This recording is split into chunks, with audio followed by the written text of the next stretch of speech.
Good day everyone. My name is Mark Lian and I'm your storyteller for today's video. And our story for today is The Three Languages by Grimm's Fairy Tale Book. The story of the three languages.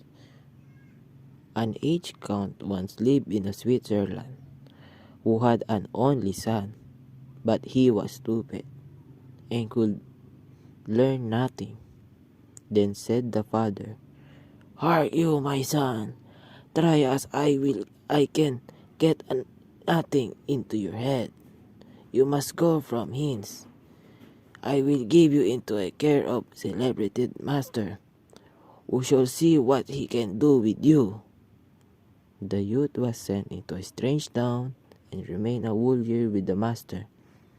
At the end of his time, he came home again, and his father asked, "Now, my son, what you have learned?" And the youth answered, "Father, I have learned what the dogs say when they bark." And the father answered him back, "Lord, have mercy on us. Is that all you have learned? I will send you into another town, to another master." The youth was taken thither, and stayed a year with his mother likewise. When he came back to the father again, and the father asked him, "My son, what you have learned?" The youth answered him, "Father, I have learned what the birds say." And the father fell into a rage and once said, "Oh, you last man, you have spent the precious time and learned nothing. Are you not ashamed to appear before my eyes? I will send you to a third master. But if you learn nothing this time also, I will no longer be your father." The youth remained a whole year with the third master also. When he came home again, and his father inquired, "My son, what you have learned?" And the youth answered, "Dear father, I have this year learned what the frog croaked." Then the father fell into most furious anger, sprang up, called his people thither, and said, "This man is no longer my son. I will drive forth and command you to take him into the forest and kill him." They took him forth, but then they should have killed him. They could not do it for pity and let him go. And they cut the eyes and tongue out of deer, that they might carry them to the old man as a token. The youth wandered on, and after some time came into a fortress where he begged for a night's lodging. "Yes," said the lord of the castle, "if you will pass the night down there in the old tower, go thither. But I warn you, it is at the peril of your life, for it's full of wild dogs, which bark and howl without stopping. And at a certain hour a man has to be given to them, whom they at once devour." The whole district was in a sorrow and dismay because of them, and yet no one could do nothing to stop this. The youth, however, was without fear, and said, "Just let me down to the barking dog, and give me something that I can throw to them. They will do nothing to harm me, as he himself would have it so." They gave him some food for the wild dogs and let him down to the tower.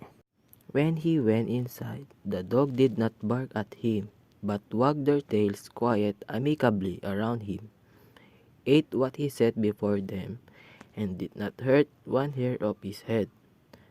Next morning, to the astonishment of everyone, he came out again safe and unharmed, and said to the lord of castle, "The dog have revealed to me, in their own language, why they dwell there and bring evil on the land. They are bewitched, and are obliged to watch over a great treasure which is below in the tower, and they can have no rest until it is taken away." And I have likewise learned from their discourse how that is it to be done. Then all who have heard is rejoiced. and the lord of the castle said he would adopt him as a son if he accomplished it successfully. He went down again as he knew what he had to do. He did it thoroughly and brought a chest full of gold out with him. The howling of wild dogs was henceforth heard no more. They had disappeared, and the country was freed from the trouble. After some time, he took it in his head that he could travel to Rome. On the way, he passed by a marsh in which a number of frogs were sitting croaking. He listened to them, and when he became aware of what they were saying, he grew very thoughtful and sad. At last, he arrived in the Rome, where the Pope had just died. And there was a great doubt among the cardinals as to whom they should appoint as his successor. They at length agreed that the person should be chosen as Pope who should be distinguished by some divine and miraculous token. And just as that was decided on, the young count entered the church, and suddenly 2 snow-white doves flew on his shoulder and remained sitting there. The ecclesiastic recognized therein the token from above and asked him on the spot if he could be Pope. He was undecided and knew not if he were worthy of this. But the dove consoled him to do it, and at length he said yes.